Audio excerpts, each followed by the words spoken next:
الحمدللہ رب العالمین والصلاة والسلام علی سید المرسلین اما بعد فاعوذ باللہ من الشیطان الرجیم بسم اللہ الرحمن الرحیم. پڑھیے الصلاة والسلام علیک یا رسول اللہ وعلی آلک واصحابک یا حبیب اللہ. الصلاۃ والسلام علیک یا نبی اللہ وعلی آلک واصحابک یا نور اللہ. پیارے پیارے اسلامی بھائیوں، درود پاک کے بے شمار فضائل و برکات ہیں. القول البدیع میں ہے، حضرت ابو عباس احمد بن منصور رحمۃ اللہ تعالی علیہ کو انتقال کے بعد کسی نے خواب میں دیکھا کہ وہ سر پر موتیوں کا تاج سجائے، جنتی لباس میں ملبوس، شیراز کی جامع مسجد کے محراب میں کھڑے ہیں. خواب دیکھنے والے نے عرض کی ما فعل اللہ بکا، یعنی اللہ پاک نے آپ کے ساتھ کیا معاملہ فرمایا؟ تو فرمایا کہ میں کثرت سے درود شریف پڑھا کرتا تھا، یہی عمل کام آ گیا، اللہ پاک نے میری مغفرت فرما دی اور مجھے تاج پہنا کر جنت میں داخل کر دیا. کیا بات ہے درود پاک کی. آپ یقین کریں، اگر میں آپ سے یہ کہوں کہ زندگی میں ایک مسلمان ہونے کی حیثیت سے اگر آپ اپنی خواہشات، اپنی ڈیزائرز کیا کیا ہیں لکھیں ذرا، کہ مجھے دنیا میں کیا چاہیے، مجھے مرتے وقت کیا چاہیے، قبر میں کیا چاہیے، مرنے کے بعد محشر کے دن میں کیا چاہتا ہوں. کبھی اکیلے بیٹھے نا تو لکھیے گا، ٹھیک ہے. اور اب میں آپ کو بہت ساری حدیثوں کا کچھ نچوڑ پیش کرنے جا رہا ہوں، سنتے جائیے اور سبحان اللہ بھی کہتے جائیے. اگر آپ روزی میں برکت چاہتے ہیں تو درود پاک پڑھیے.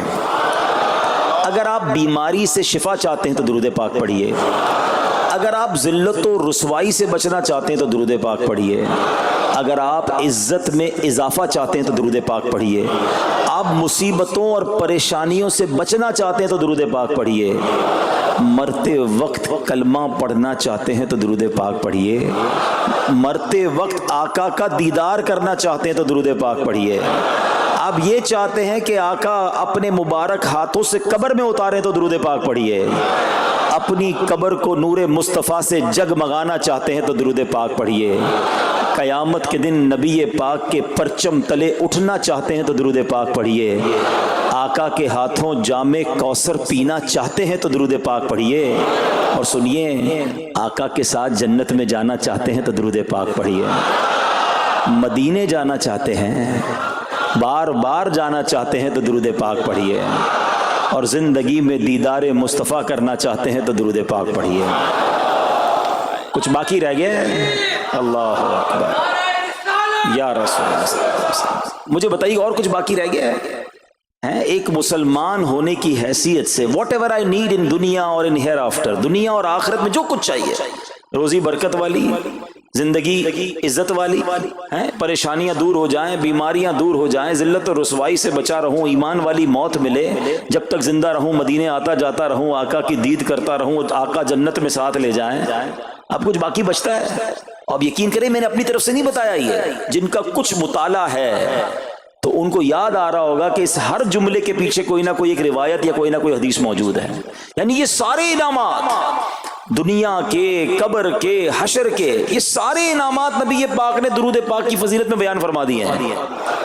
یہ ایسے ہی شاعر نے نہیں کہا کہ ہر درد کی دوا ہے صلی علی محمد، تعویذ ہر بلا ہے صلی علی محمد صلی اللہ علیہ وسلم. پھر کیوں نہیں پڑھتے؟ یعنی اتنے سارے مسئلے حل ہو جائیں ایک ہی وظیفے سے. لوگ پوچھتے رہتے ہیں کوئی وظیفہ بتا دیں، روزی میں برکت کا بتا دیں، پریشانی دور ہو جائے بتا دیں، مدینے کا کوئی وظیفہ بتا دیں. اور یہ سارے وظیفے درود پاک میں چھپے ہوئے ہیں. پکڑ لو نا درود پاک، پھر دیکھیں اس کی کیسی برکتیں آپ زندگی میں دیکھیں گے. آپ کا چہرہ شاش بشاش ہو جائے گا، آپ کی طبیعت فریش ہو جائے گی، آپ کو مزے کو مزہ آ جائے گا. بس درود پاک کی کثرت پڑھتے رہا کریں، پڑھتے رہا کریں، انشاءاللہ برکتیں ہی برکتیں. میں بھی نیت کروں، آپ بھی نیت کریں. ایک اور خوبصورت بات بتاؤں، جو بڑی خوبصورت آیت ہے میں سمجھتا ہوں شاید دنیا بھر کے عاشقان رسول کو یہ کم از کم آیت تو سب کو یاد ہوگی. کون سی آیت؟ ان اللہ وملائکتہ یصلون علی النبی یا ایھا الذین آمنوا صلوا علیہ وسلموا تسلیما. مل کر درود پاک. اللہم صل علی سیدنا ومولانا محمد طب القلوب ودوائها وعافیت الابدان وشفائها ونور الابصار وضیائها وعلی آلہ وصحبہ وبارک وسلم. اب یہ جو آیت درود ہے نا شعبان کے مہینے میں نازل ہوئی ہے، تو چلو نیت کر لیں انشاءاللہ اب سے روزانہ کثرت سے درود پاک پڑھیں گے انشاءاللہ. آئیے مل کر محبت کے ساتھ ایک بار پھر درود پاک. صلو علی الحبیب صلی اللہ تعالی علی محمد صلی اللہ علیہ وسلم. مشہور صحابی حضرت ابو ہریرہ رضی اللہ تعالیٰ عنہ فرماتے ہیں کہ ایک مرتبہ میں رسول اکرم نور مجسم صلی اللہ تعالی علیہ وآلہ وسلم کی اقتداء میں نماز عشاء پڑھ کر واپس جا رہا تھا. میں نے دیکھا کہ ایک عورت اپنے آپ کو پوری طرح ڈھانپ کر سڑک کے ایک کنارے پر کھڑی ہے اور اس نے مجھے پکارا کہ اے ابو ہریرہ ذرا میری بات سنو. آپ کہتے ہیں میں قریب گیا، میں خلاصہ عرض کر رہا ہوں. تو اس عورت نے کہا کہ مجھ سے بہت بڑا گناہ ہو گیا ہے، کیا میری توبہ قبول ہوگی؟ حضرت ابو ہریرہ نے اس سے سوال کیا کہ کیا گناہ ہو گیا؟ اس نے گناہ کی تفصیل بتائی، کافی بڑا گناہ تھا. آپ نے کہا کہ تو ہلاک ہو گئی اور تو نے دوسروں کو بھی ہلاکت میں ڈال دیا، اتنا بڑا گناہ کیا، اب تم توبہ کی امید رکھتی ہو؟ اللہ پاک کی قسم تیری توبہ قبول نہیں ہوگی. جب آپ نے یہ کہا تو وہ عورت خوف خدا سے کانپنے لگی اور اتنا زور سے کانپی کہ کانپتے کانپتے وہ بے ہوش ہو گئی. آپ نبی پاک کی بارگاہ میں آ گئے. اب آپ کو خیال آیا کہ یار میں نے اس کو کہہ تو دیا مگر میں نے اللہ کے نبی صلی اللہ تعالی علیہ وسلم سے مشورہ تو نہیں کیا، پیارے آقا سے پوچھا تو نہیں. اب آپ نبی پاک علیہ الصلوۃ والسلام کی بارگاہ میں آئے اور آقا سے عرض کی کہ حضور ایسا ہوا اور ایک عورت مجھے ملی اور اس نے مجھے اپنا گناہ بتایا. میں نے کہا اتنا بڑا گناہ، اب تیری توبہ قبول نہیں ہوگی. اللہ اکبر. جب نبی رحمت شفیع امت صلی اللہ تعالی علیہ وسلم نے یہ بات سنی تو فرمایا انا للہ و انا الیہ راجعون. اے ابو ہریرہ تو خود بھی ہلاک ہوا اور تم نے اس عورت کو بھی ہلاکت میں ڈالا، کیا تمہیں اللہ پاک کا یہ فرمان یاد نہیں؟ پھر نبی پاک علیہ الصلوۃ والسلام نے قرآن مجید فرقان حمید کی یہ آیت تلاوت کی. ذرا غور سے تلاوت سنیے گا. اللہ کریم ارشاد فرماتا ہے بسم اللہ الرحمن الرحیم الا من تاب وآمن وعمل عملا صالحا فأولئك يبدل الله سيئاتهم حسنات وكان الله غفورا رحيما. ترجمہ کنز العرفان. مگر جو توبہ کرے اور ایمان لائے اور اچھا کام کرے تو ایسوں کی برائیوں کو اللہ نیکیوں سے بدل دے گا اور اللہ بخشنے والا مہربان ہے. حضرت ابو ہریرہ نے جب یہ آیت کریمہ سنی اور پیارے آقا علیہ الصلوۃ والسلام کا یہ فرمان سنا تو آپ کو احساس ہوا کہ میں نے غلط مسئلہ بیان کر دیا ہے. آپ پر یہ احساس اتنا غالب ہو گیا کہ آپ مدینہ منورہ کی اب گلیوں میں آواز لگانے لگے. ایک عورت نے مجھ سے رات ایک مسئلہ پوچھا تھا، کوئی بتا سکتا ہے وہ عورت کون ہے؟ آپ سارا دن مدینے کی گلیوں میں آواز لگاتے رہے مجھے اس عورت کا پتہ بتاؤ جس نے مجھ سے مسئلہ پوچھا تھا. اب رات ہوئی تو وہ عورت آپ کو کل والی جگہ پر پھر کھڑی مل گئی. آپ فوراً اس عورت کے پاس پہنچے، اسے نبی پاک کا فرمان سنایا اور کہا تمہیں مبارک ہو، اگر تم توبہ کرو گی تو اللہ تمہاری توبہ قبول فرما لے گا. اب یہ عورت اتنی خوش ہوئی کہ مارے خوشی کے کہتی ہے کہ میرا ایک باغ ہے، میں نے اپنے گناہ کے کفارے میں وہ باغ راہ خدا میں صدقہ کر رہی ہوں. یہ پورا باغ ہے ابو ہریرہ میں اللہ کی راہ میں صدقہ کرتی ہوں. اللہ اکبر. اے میرے پیارے اسلامی بھائیوں، اس ایک واقعے میں ہمارے لیے بہت کچھ ہے. پہلے تھوڑا سا تربیت کے مدنی پھول ذرا سمجھیے کہ اتنی بڑی ہستی ہے سیدنا ابو ہریرہ رضی اللہ تعالیٰ، لیکن جیسے ہی انہیں پتہ چلا کہ میں نے یہ مسئلہ تو بیان کر دیا ہے مگر نبی پاک علیہ الصلوۃ والسلام سے پہلے اس کا حکم تو پوچھ لیتا، یہ ہمیں کیا درس دے رہا ہے کہ بغیر علم کے اپنی طرف سے شرعی مسئلہ بیان نہیں کرنا چاہیے. جو بغیر علم کے دینی مسئلے بتاتا ہے وہ خود بھی ہلاک ہوتا ہے اور دوسروں کو بھی ہلاکت میں ڈالتا ہے. ہاں میں بتاتا ہوں نا اس کا مسئلے کا حل کیا، حالانکہ خود کہیں پڑھا نہیں ہوتا. تو جب تک آپ کو علم نہیں ہے، آپ جانتے نہیں ہیں، تو کسی مسئلے کو بیان نہیں کرنا چاہیے. دوسری بات کہ اگر خدا نہ خواستہ کوئی غلط مسئلہ بتا بیٹھا یا بتا تو درست رہا تھا، بتاتے بتاتے غلطی کر بیٹھا، تو اسے چاہیے کہ ازالہ کرے، فوراً اس کا جو بھی ازالہ بنتا ہے وہ کرے۔ سیدنا ابو ہریرہ رضی اللہ عنہ کا ازالہ تو دیکھیں کہ آپ کو جیسے ہی پتہ چلا کہ اصل مسئلہ یہ ہے، اب آپ مدینے کی گلیوں میں صدا لگا رہے ہیں، تلاش کر رہے ہیں، پورا دن ڈھونڈتے رہے اس خاتون کو کہ میری سے غلطی ہو گئی، میں نے اس کو غلط مسئلہ بتایا، تاکہ اس کو تلاش کر کے اس کو درست مسئلہ بتایا جائے۔ اللہ اکبر، صحابہ کرام کی ادائیں بھی کتنی نرالی ہوتی ہیں، اللہ ان کا صدقہ عطا فرما دے۔ اب ہوتا کیا ہے کہ کبھی کوئی غلط مسئلہ بیان ہو گیا، یا بیان میں، مشورے میں، درس میں کوئی غلطی ہو گئی، غلطی پتہ چل جائے، اب شرم آتی ہے کہ کیسے کہوں مجھ سے غلطی ہو گئی ہے، میں تو اتنا بڑا مبلغ بن کے گیا تھا، میں نے تو جناب اتنے پبلک میں بیان کیا تھا، اب میں کیسے بتاؤں کہ جناب میں نے یہ غلط پڑھ دیا یا غلط بیان کر دیا۔ حضرت ابو ہریرہ سب سے زیادہ جن کو حدیثیں یاد ہیں، مگر سچ بتائیں، بات سمجھنے والی پتہ کیا ہے؟ جو لوگ یہ سمجھتے ہیں نا کہ یار غلطی ماننے سے عزت کم ہو جاتی ہے، سچ بتاؤ آج 1450 سال بعد حضرت ابو ہریرہ کا یہ واقعہ سن کے ہمارے دلوں میں ان کی عزت کم ہو رہی ہے، بڑھ رہی ہے؟ Simple is that. غلطی ماننے سے انسان جو ہے وہ نیچا نہیں ہوتا۔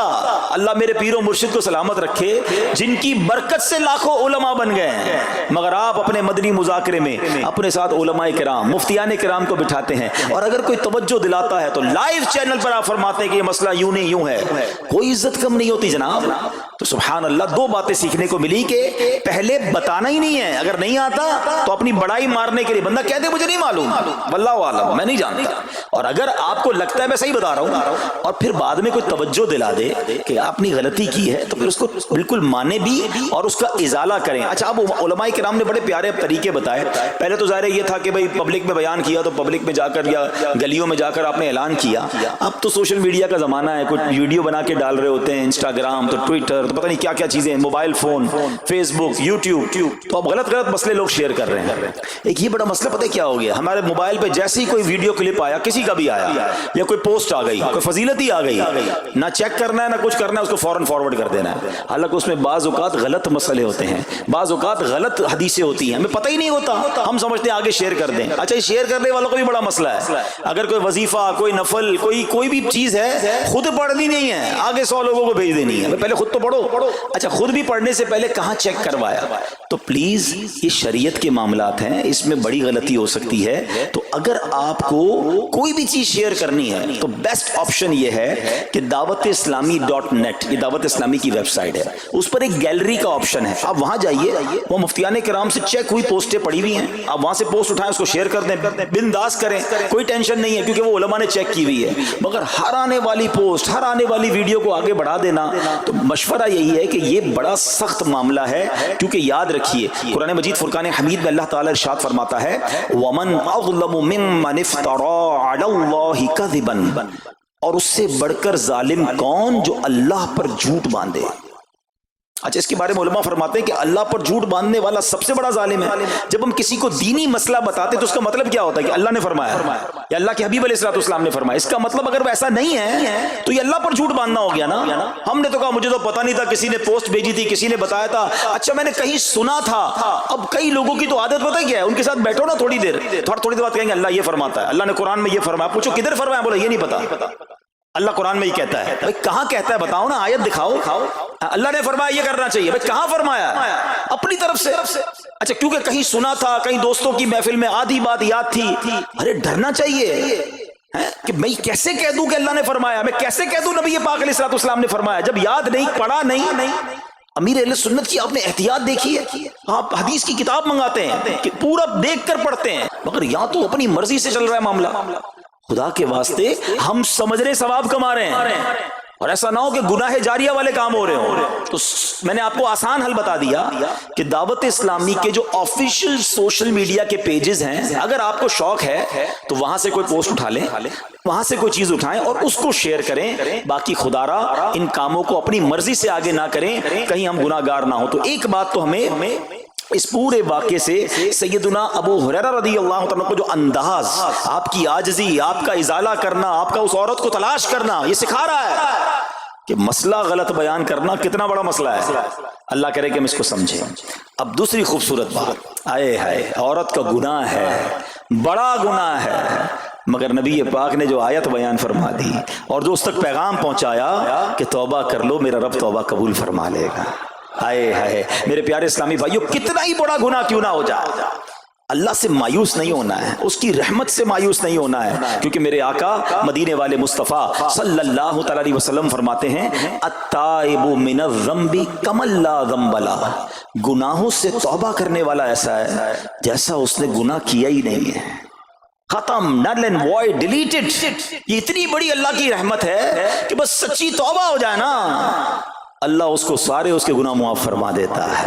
حضرت عبداللہ ابن عبید رحمت اللہ تعالی سے روایت ہے، فرماتے ہیں کہ اللہ پاک کے نبی اور ہم سب انسانوں کے والد محترم حضرت آدم علیہ السلام نے اللہ پاک کی بارگاہ میں عرض کی، اے رب عز و جل، تو نے شیطان کو میرا دشمن بنایا ہے لیکن میری اولاد اس کا مقابلہ کرنے کی طاقت نہیں رکھتی، تو اللہ پاک نے فرمایا اے آدم، آپ کی اولاد میں قیامت تک جو بھی انسان پیدا ہوگا میں اس کے ساتھ ایک محافظ فرشتہ مقرر فرما دوں گا جو انسان کے لیے شیطان کی جو چال ہے اس سے اس کی حفاظت کرے گا۔ حضرت آدم علیہ السلام نے عرض کی مولا مزید کرم فرما، اللہ پاک نے فرمایا اے آدم، آپ کی اولاد کو ایک نیکی کا اجر 10 گنا ملے گا، نیکی ایک کریں گے اجر ملٹی پلائی بائی 10 ہو جائے گا، اور پھر اللہ نے فرمایا اس پہ مزید بڑھاؤں گا، جبکہ گناہ کوئی ایک کرے گا تو اس کے نامہ اعمال میں ایک ہی گناہ لکھا جائے گا۔ اللہ کی شان دیکھو، ایک نیکی اجر 10 گنا، گناہ ایک لکھا بھی ایک جائے گا۔ حضرت آدم علیہ السلام نے عرض کی مولا اور کرم کر دے، دیکھو شروع سے ہم پر مہربانیاں ہیں۔ حضرت آدم علیہ السلام بھی اپنی اولاد کے لیے اللہ کی بارگاہ میں عرض کر رہے ہیں، اللہ پاک نے فرمایا اے آدم، جب تک روح انسان کے بدن میں رہے گی میں اس کی توبہ قبول کرتا رہوں گا، جب تک زندہ ہے نا، جب تک توبہ کر لے اس کی توبہ قبول ہو جائے گی۔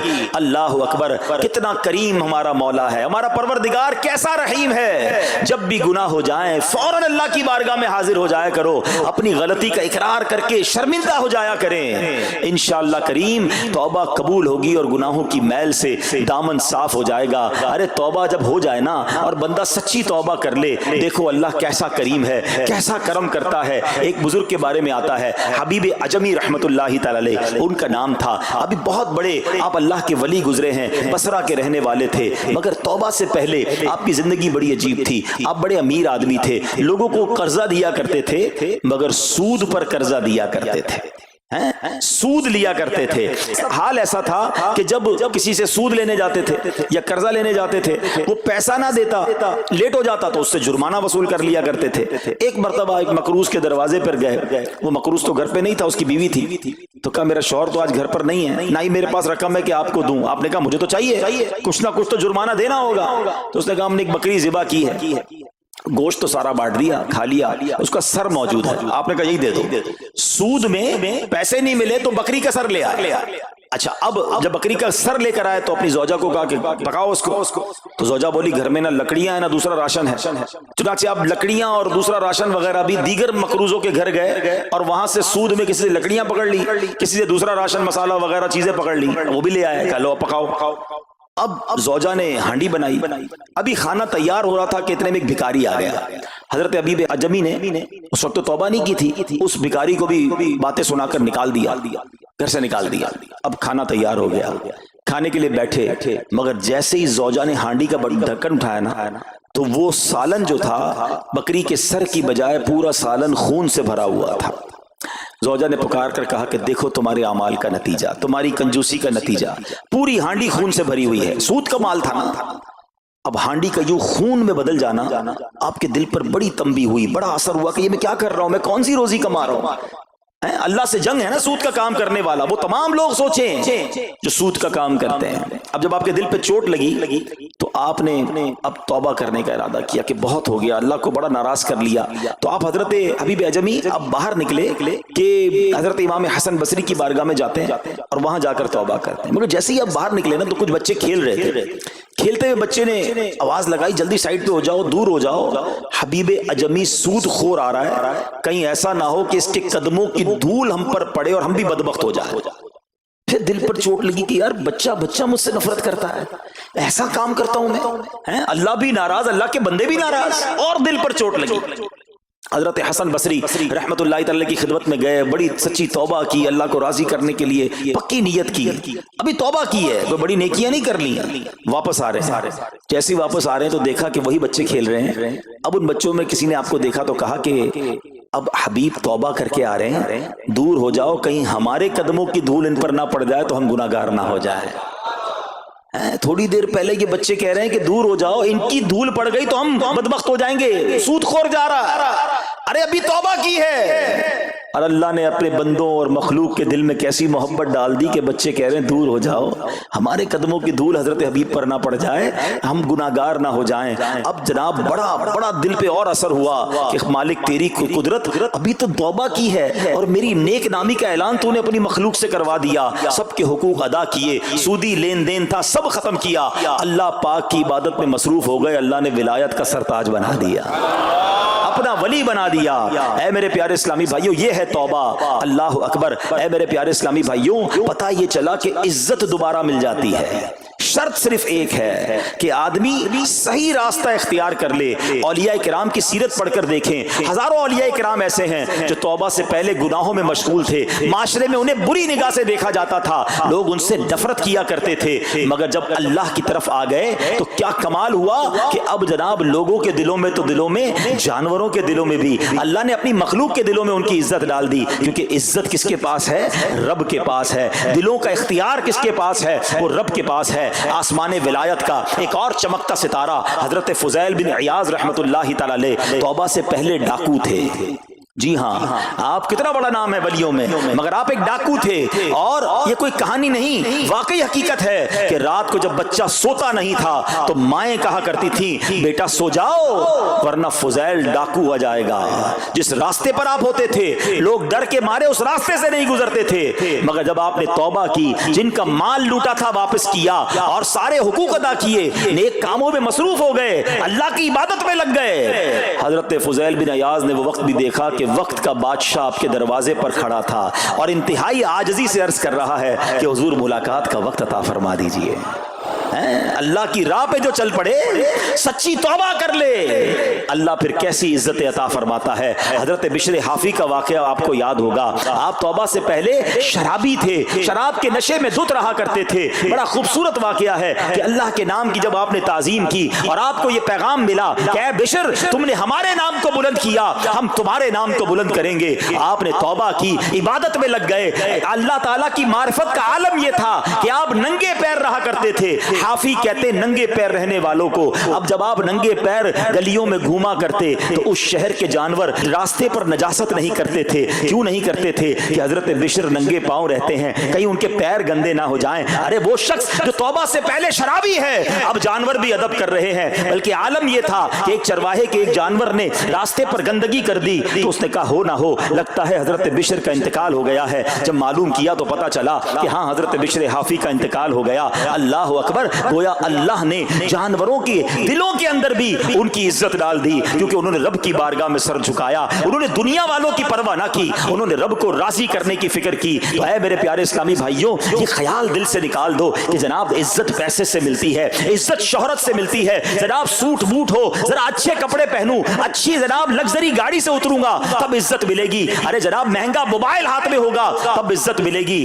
عالی شان کوٹھیوں میں رہوں گا تب عزت ملے گی. یہ بھول ہے تمہاری. آؤ قرآن کیا کہتا ہے, عزت کہاں سے ملے گی, عزت کس کو ملتی ہے؟ اللہ قرآن میں فرماتا ہے من کان یرید العزت فللہ العزت جمیعا. اللہ کہتا ہے, قرآن فرماتا ہے جو عزت کا طلبگار ہو تو ساری عزت اللہ ہی کے پاس ہے, ساری عزت اللہ کے پاس ہے. وَتُعِزُّ مَن تَشَاءُ وَتُذِلُّ مَن تَشَاءُ بِيَدِكَ الْخَيْرُ. خدا کی قسم, دنیا کی ساری دولت کسی کے پاس ہو, اس کے کروڑوں فالوورز ہوں, لوگ کہتے ہیں سوشل میڈیا پہ فالوور ہونے چاہیے. آج کل تو کسی کا مرتبہ چیک کیسے ہوتا ہے, چیک تو کرو اس کے پیج پر اس کو چاہنے والے کتنے ہیں. لوگ بتاتے ہیں میرے اتنے ملین فالوورز ہیں, اتنے لاکھ مجھے دیکھنے والے ہیں. میں ان سب سے پوچھتا ہوں جن کے کروڑوں فالوورز ہیں, تمہارے فالوورز تمہیں دیکھنے والے گناہ کی وجہ سے ہیں یا نیکی کی وجہ سے ہیں؟ کبھی سوچا کہ 1 کروڑ لوگ تمہیں دیکھتے ہیں مگر تمہارا ناچ گانا دیکھتے ہیں, تمہاری بے حیائی دیکھتے ہیں, اور وہ جب بھی دیکھتے ہیں سارا گناہ تمہیں بھی ملتا ہے. یہ کیوں نہیں سوچتے کہ یہ فالوورشپ کیا کرنی ہے؟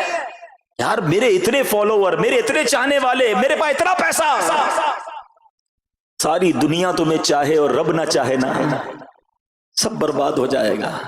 ہاں جب رب نے چاہنا ہے ذلیل و خوار ہو جاتا ہے انسان, اور رب نے جس کے مقدر میں عزت لکھی ہے نا اسے ایسا عروج عطا فرماتا ہے. بتاؤ نا کون سا یوٹیوب, کون سا فیس بک تھا خواجہ غریب نواز کے زمانے میں؟ لوگ کہتے اتنے ملین فالوور, میں بتاتا ہوں دنیا کا کون سا مسلمان ہے جو میرے خواجہ غریب نواز کو فالو نہیں کرتا. امام حسین کے زمانے میں کون سا جناب فیس بک اور انسٹاگرام تھا, مگر کیسا رب کو راضی کیا. ارے وہ مسلمان کیسا جس کے دل میں امام حسین کی محبت نہیں ہے, سرکار کی آل کی محبت نہیں ہے. دلوں میں بستی ہیں یہ ہستیاں, کیوں؟ رب کو راضی کیا, رب نے سب کو راضی کر دیا. ہمارا پرابلم یہ ہے ہم سب کو راضی کرنے کے چکر میں ہم رب کو ناراض کر رہے ہیں. نہ کرو ایسا, اللہ کو راضی کرو, اللہ کے حبیب کو راضی کرو. بس لوگ راضی ہو جائیں, دوست راضی ہو جائیں, بیوی راضی ہو جائے, بچے راضی ہو جائیں.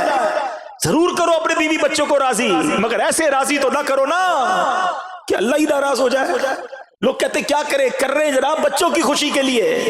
ارے ضرور کرو اپنے بچوں کو خوش, مگر ایسی خوشی نہ مناؤ کہ تمہارا رب ہی تم سے ناراض ہو جائے. وہ ناراض ہو گیا تو میں کدھر جاؤں گا؟ وہ میرا خالق ہے, وہ میرا مالک ہے, میں نے اسی کے دربار سے بخشش لینی ہے. وہ جنت کا بھی مالک ہے, اگر اس نے جنت کا دروازہ ہی مجھ پر بند کر دیا تو کیا کرنا ہے میں نے ان دنیا کے دروازوں کا؟ لوگ کہتے ہیں جدھر جاتا ہوں لوگ دروازہ کھولتے ہیں. اگر گناہوں والی زندگی ہے, حرام روزی ہے, رب کو ناراض کر رہے ہو, جس دفتر میں جاتے ہو دروازہ کھل جاتا ہے, لیکن اللہ ناراض ہو گیا اور جنت کا دروازہ بند ہو گیا, کدھر جاؤں گا میں؟ پھر کون سی سورس کام آئے گی, پھر کون سا فالوئنگ کام آئے گی, پھر کون سا پیسہ کام آئے گا؟ خدا را زندگی ایسے گزارو کہ جب قبر میں جاؤں نا, پتہ ہے اللہ جس سے راضی ہوگا, جب وہ قبر میں جائے گا اس کو کیا کہا جائے گا؟ نم کا نومت العروس, سو جا کہ جیسے دلہن سوتی ہے. اللہ کرے کہ قبر میں جائیں تو ہمیں سننے کو ملے. ایسا نہ ہو کہ قبر میں جائیں تو مار پڑے, قبر میں جائیں تو سانپ اور بچھو آ جائیں, قبر میں جائیں تو آگ آ جائے. اے نرم بستروں پر سونے والوں, بڑے بڑے بیڈ روم اور بڑے بڑے ڈرائنگ روم کے خواب دیکھنے والوں, دنیا تو کر لی اچھی, اگر قبر میں کیڑے مکوڑے آ گئے تو کدھر جائیں گے؟ زندگی ایسے گزارو کہ قبر روشن ہو جائے, زندگی ایسے گزارو کہ قیامت کے دن پکار پڑے کہ یہ اللہ کا پیارا ہے. آپ کو پتہ ہے قیامت کے دن ایک اعلان ہوگا, سب نے سورہ یاسین پڑھی ہوگی, میں اس پہ ظن کرتا ہوں اور کئی بار سنی بھی ہوگی. اس میں ایک آیت ہے, وَامْتَازُوا الْيَوْمَ أَيُّهَا الْمُجْرِمُونَ, اے مجرموں آج کے دن الگ ہو جاؤ. اور یہ حضرت آدم علیہ السلام کو کہا جائے گا کہ مجرموں کو الگ کر دو. حضرت آدم علیہ السلام کہیں گے کہ یا اللہ کتنوں میں سے کتنوں کو الگ کروں؟ لوگ کہتے ہیں میرے پاس ایسا کارڈ ہے کہ میں وی آئی پی لائن سے گزر جاتا ہوں, ایئرپورٹ پہ میرے پاس فلاں لاؤنج کی ہے, میں جاتا ہوں تو میں لائن میں نہیں لگتا, وی آئی پی لائن سے نکلتا ہوں. آؤ میں بتاتا ہوں قیامت کے دن بھی 2 لائنیں لگیں گی. قرآن کہتا ہے وَامْتَازُوا الْيَوْمَ أَيُّهَا الْمُجْرِمُونَ, اے مجرموں آج کے دن الگ ہو جاؤ. حضرت آدم عرض کریں گے مولا کتنوں میں سے کتنوں کو الگ کروں؟ ارشاد ہوگا اے آدم 1000 میں سے 999 الگ کر دو. 999 مجرموں کی لائن میں ہوں گے اور ایک بندہ ان 1000 میں سے نیکوکاروں کی لائن میں ہوگا. ساری دنیا میں وی آئی پی لائن میں کھڑا رہا, اور اگر قیامت کے دن مجرموں کی لائن میں کھڑا کر دیا گیا تو کدھر جاؤں گا؟ کبھی سوچا ہم نے؟ شراب پینے والا کیوں نہیں سوچتا؟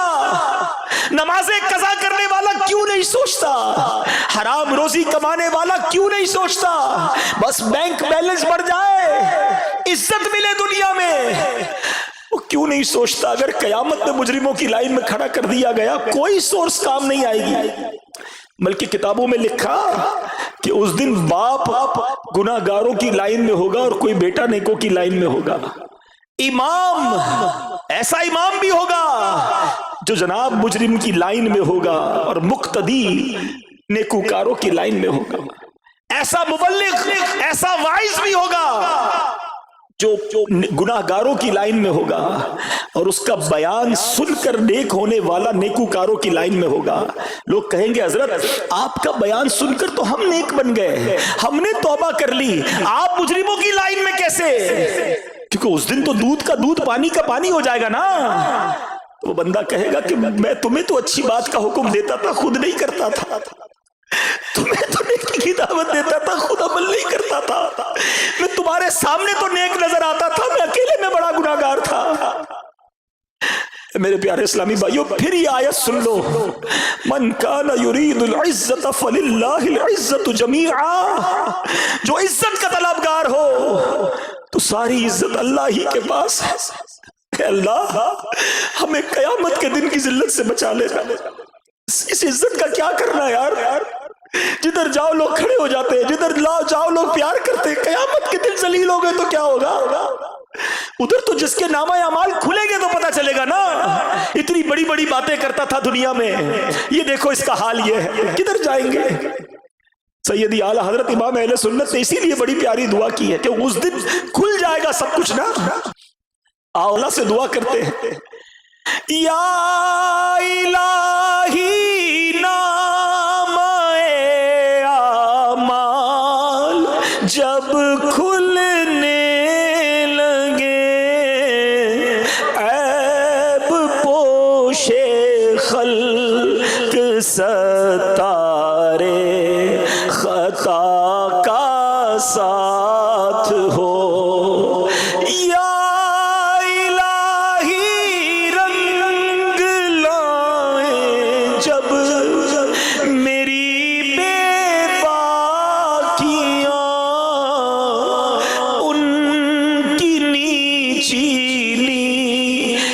نظروں کی حیا کا ساتھ ہو، یا الہی جب حساب خندائے بے جارو لائے، چشم گریان شفیع مرتجا کا ساتھ ہو۔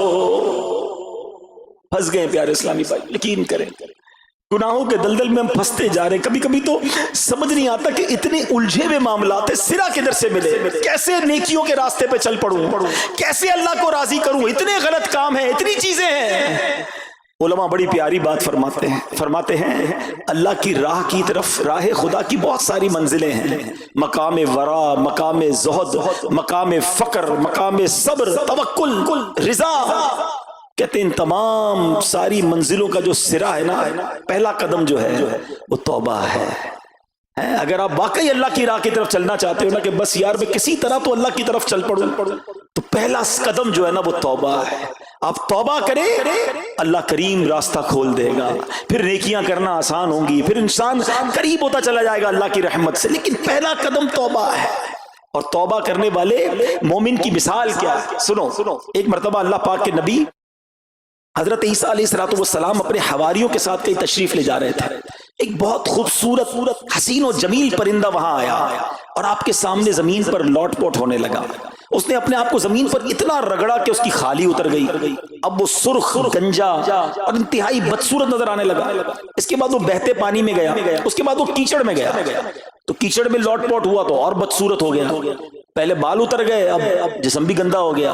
اس کے بعد وہ بہتے پانی میں گیا، وہاں نہایا تو پہلے جیسا حسن لوٹ آیا، جسم سے کیچڑ بھی اتر گیا، کھال بھی نہیں آ گئی، پہلے جیسا ہو گیا۔ تو حضرت عیسیٰ علیہ السلام نے پتہ کیا فرمایا اپنے حواریوں سے کہ یہ پرندہ تمہارے لیے نشانی کے طور پر بھیجا گیا ہے، یہ مومن کی مثال ہے۔ مومن بندہ جب گناہ کرتا ہے نا، اپنے آپ کو بدصورت اور گندا کر لیتا ہے، پھر جب وہ توبہ کرتا ہے تو گناہوں کی سیاہی اس سے دور ہو جاتی ہے اور وہ پہلے جیسا حسین و جمیل ہو جاتا ہے۔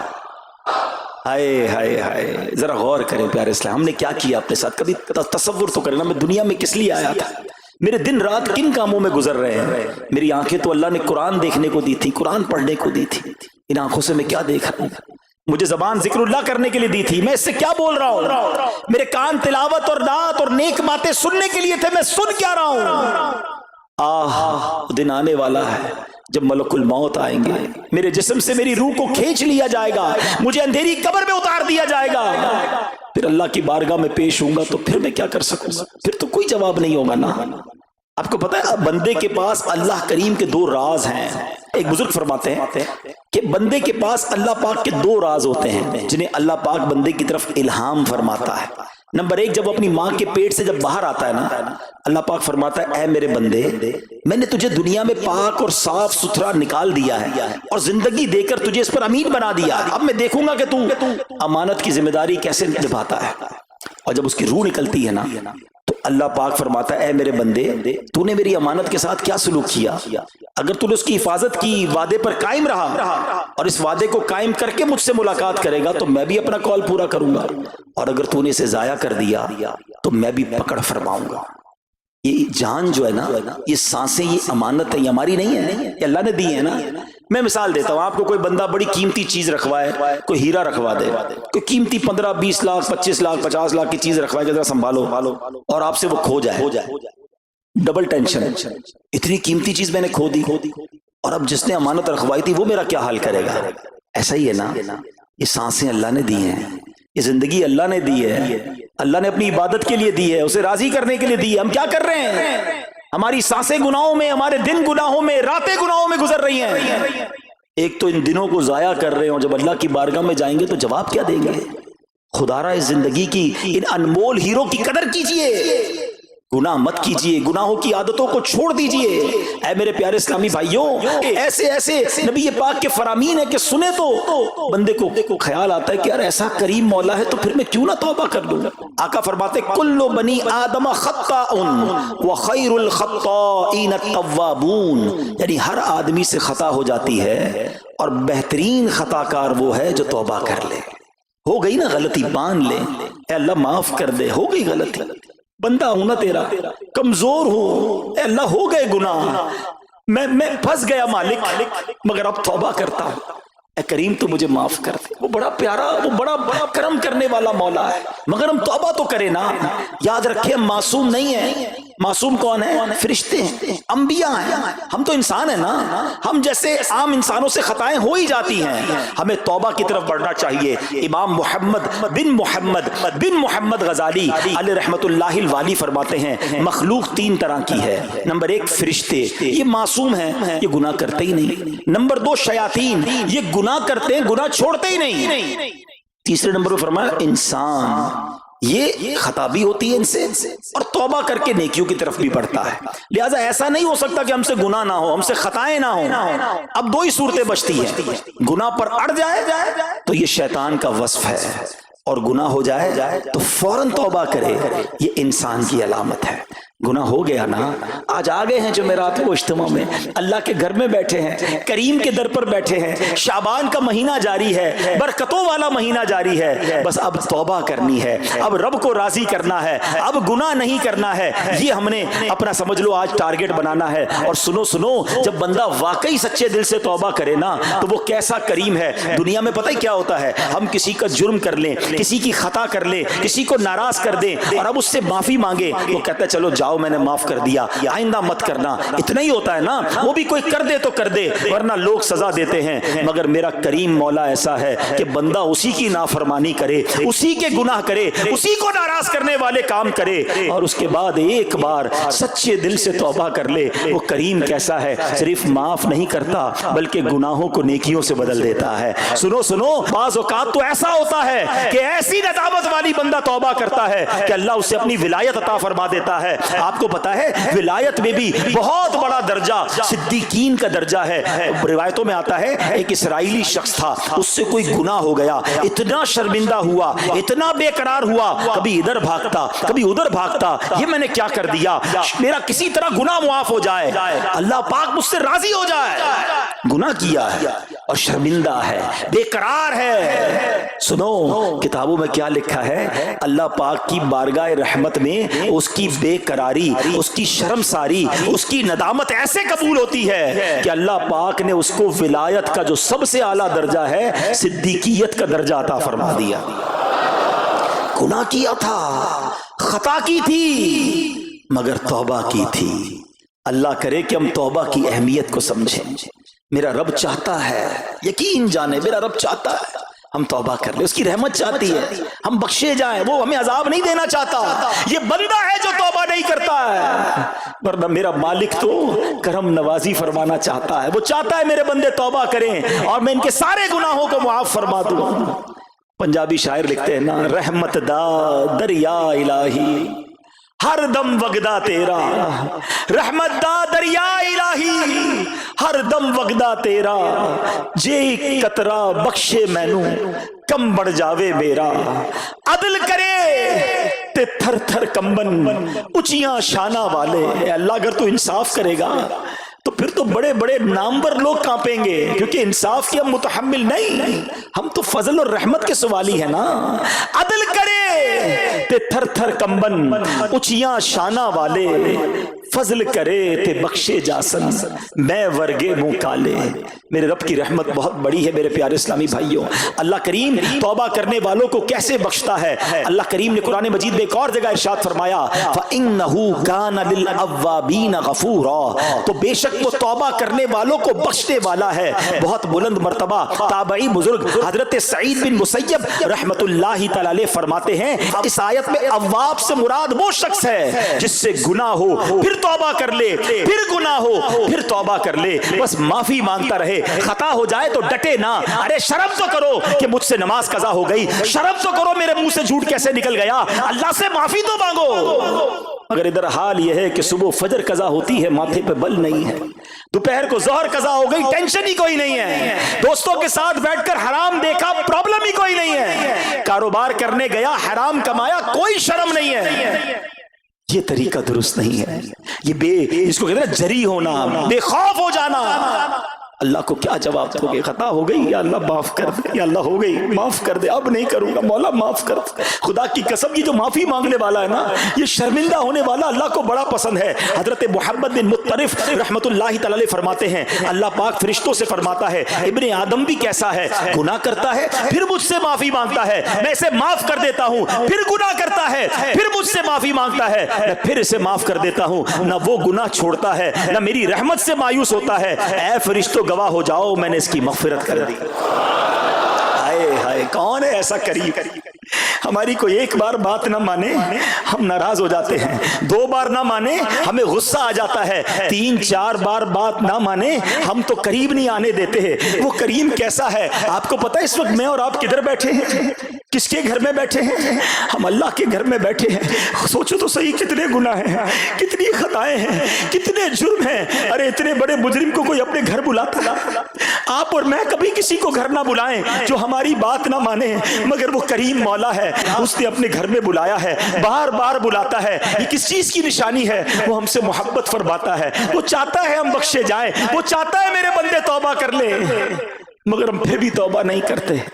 اور میں صحیح بتاؤں، توبہ کرنے کے لیے کوئی بہت بڑا اہتمام ضروری نہیں ہے، بس ایک سچے دل سے کنیکشن ریکوائرڈ ہے، ایک سچے دل سے پکار چاہیے کہ بس مولا اب نہیں کروں گا۔ پرابلم پتہ ہے کہ ہم گالوں پہ چپت مار لیتے، توبہ توبہ توبہ استغفر اللہ۔ یہ توبہ یہ نہیں ہے، یقیناً توبہ کے الفاظ دہرانے چاہیے، مگر دل میں علماء نے توبہ کے 3 سٹیپس بیان کیے۔ پہلے تو شرم تو آئے، گلٹی تو فیل کرے کہ یار غلط کیا، میں نہیں کرنا چاہیے، شرمندہ ہو جائے۔ دوسرے نمبر پر اب اس گناہ کو چھوڑ دے کہ اب نہیں کروں گا، اور تیسرے نمبر پر پکا ارادہ کرے کہ آئندہ بھی نہیں کروں گا۔ پھر انسان ہو سکتا ہے گناہ ہو جائے، لیکن توبہ کے وقت یہ 3 سٹیپس پورے ہونے چاہیے، اور یہ سیکنڈوں میں ہو سکتے ہیں۔ ہاں، وہ آپ کو واقعہ یاد ہونا چاہیے۔ ایک بار حضرت عمر فاروق کا دور تھا، آپ نے ایک شخص کو دیکھا، اس کے ہاتھ میں بوتل ہے اور وہ شراب کی بوتل تھی۔ آپ نے اس کو روک لیا کہ بتاؤ کیا ہے اس میں؟ شراب کی بوتل چھپا کے جا رہا ہے. حضرت عمر سامنے آ گئے, آپ کا جلال, آپ کی ہیبت, اور اس کو پتا تھا کہ اب یہ شراب کی بوتل انہوں نے دیکھ لی تو پھر تو میں گیا. ہاتھ میں شراب کی بوتل, حضرت عمر سامنے. آپ نے کہا دکھاؤ اس میں کیا ہے, کہ حضور سرکہ ہے. اس نے اس وقت جھوٹ بولا, شراب تھی. کیا کہا؟ سرکہ ہے. آپ نے کہا دکھاؤ بوتل. کتنی دیر لگی ہوگی ذرا کانورسیشن میں وقت سوچو, سیکنڈز. اس بندے نے پتہ ہے سیکنڈز میں کام کیا کیا؟ اس نے دل میں اللہ کو پکارا, یا اللہ آج عمر سے بچا لے, آج ذلیل ہونے سے بچا لے, یا اللہ اب شراب نہیں پیوں گا, میں تجھ سے پکا وعدہ کرتا ہوں, بس آج بچا لے. مجھے بتاؤ کتنی دیر لگی؟ ڈرتے ڈرتے بوتل آگے بڑھاتا ہے. حضرت عمر کے ہاتھ میں وہ بوتل جاتی ہے, وہ شراب کی بوتل سرکے میں بدل جاتی ہے. رب نے اس کے گناہ چھپا لیے, رب نے بچا لیا اس کو, رب نے ذلیل ہونے سے بچا لیا. ایسا ہے میرا مالک, وہ نہیں چاہتا ہم ذلیل ہوں, وہ نہیں چاہتا ہم رسوا ہوں, ہم کرتے لوگوں, یعنی وہ ہمارے گناہ چھپاتا ہے. رات کے اندھیرے میں کوئی گناہ کرتا ہے, دنیا والوں کو نہیں پتا ہوتا, مگر وہ بدبخت خود دوستوں کو آ کر بتاتا ہے میں نے رات میں وہ حرام کام کیا. وہ خود سوشل میڈیا پہ ڈالتا ہے میں نے یہ گندا کام کیا, تم بھی کرو. رب نہیں چاہتا, مگر ہم اپنے گناہوں کا اعلان کرتے نظر آتے ہیں. کیسا کریم ہے میرا مولا. حضرت موسیٰ کے دور کا واقعہ ہے نا. توبہ کے لیے کوئی بڑا اہتمام نہیں کرنا ہے, کوئی بڑا اجتماع نہیں, ایک لنک چاہیے, ایک کنیکشن چاہیے. حضرت موسیٰ کے دور میں بارش نہیں ہو رہی, شہر والوں کو جمع کیا, کہا چلو مل کر دعا کرتے ہیں. اب دعا ہو رہی ہے, 70,000 کا مجمع ہے, اللہ کے نبی دعا کر رہے ہیں, کوئی بادل نہیں آ رہا, کوئی بارش نہیں ہو رہی. کہ یا اللہ تیرے دربار میں ہاتھ اٹھائے حاضر ہیں, بارش نہیں ہو رہی. ارشاد ہوتا ہے, اے موسیٰ تمہارے مجمع میں ایک بندہ ایسا ہے جو 40 سال سے میری نافرمانی کر رہا ہے, 40 سال سے خطائیں کر رہا ہے. اے موسیٰ جب تک وہ تمہارے اندر موجود ہے نا بارش نہیں ہونی. حضرت موسیٰ نے کہا یا اللہ میں کیسے اس کو تلاش کروں گا, میری آواز کیسے پہنچے گی اس تک؟ فرمایا موسیٰ تمہارا کام آواز لگانا ہے, پہنچانا ہمارا کام ہے. آپ کھڑے ہو گئے, آپ نے کہا اس مجمع میں ایک شخص ایسا ہے جو 40 سال سے اللہ کو ناراض کر رہا ہے, 40 سال سے نافرمانی کر رہا ہے, وہ نکل جائے ہمارے مجمع سے, کہ تو وہ شخص ہے کہ جس کی وجہ سے بارش نہیں ہو رہی.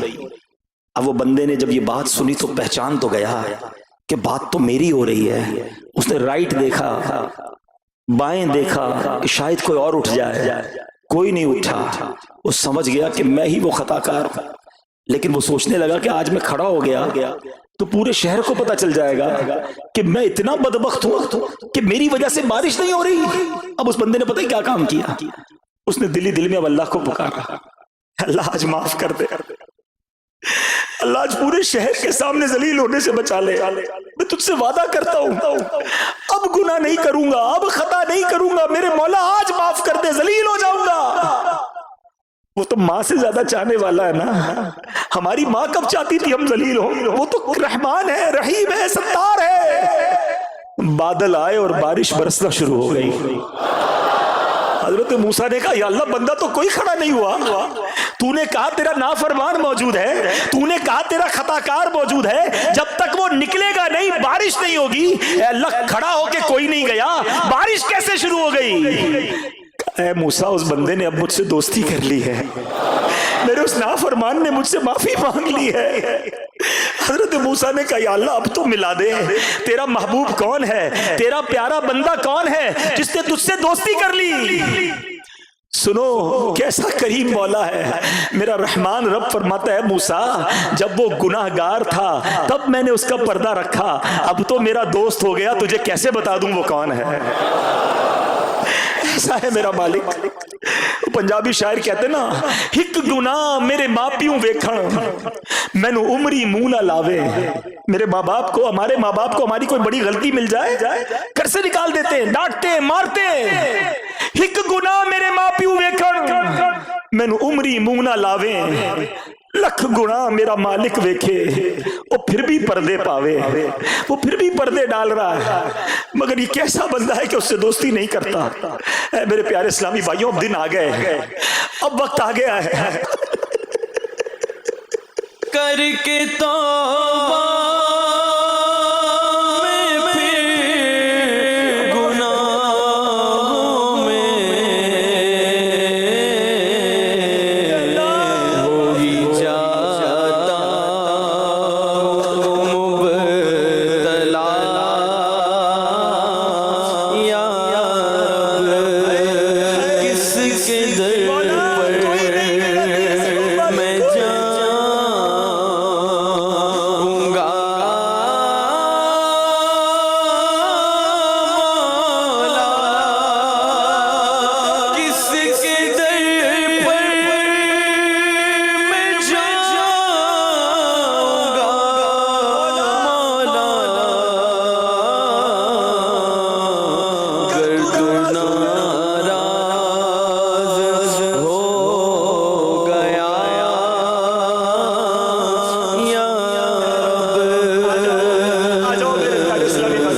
جاؤ. ہمارا کام تو توبہ ہی کرنا ہے نا, ہمارا کام تو ارادہ ہی کرنا ہے, مدد تو مالک نے کرنی ہے. اب اس سے یہی کہنا یا اللہ جو میرے بس میں نے کر لیا, میں نیت بھی کر رہا ہوں, اے اللہ مدد تو نے کرنی ہے, طاقت تو نے دینی ہے, استقامت بھی تو نے دینی ہے. بڑا قریب ہے میرا مولا. انشاءاللہ انشاءاللہ اتنے سارے لوگ ہیں کہ بندے, اللہ ان کے صدقے ہماری اس نیت کو قبول فرما لے, ہماری اس توبہ کو قبول فرما لے, اور ہمیں اپنے اچھے بندوں میں شامل فرما لے. صلو علی الحبیب.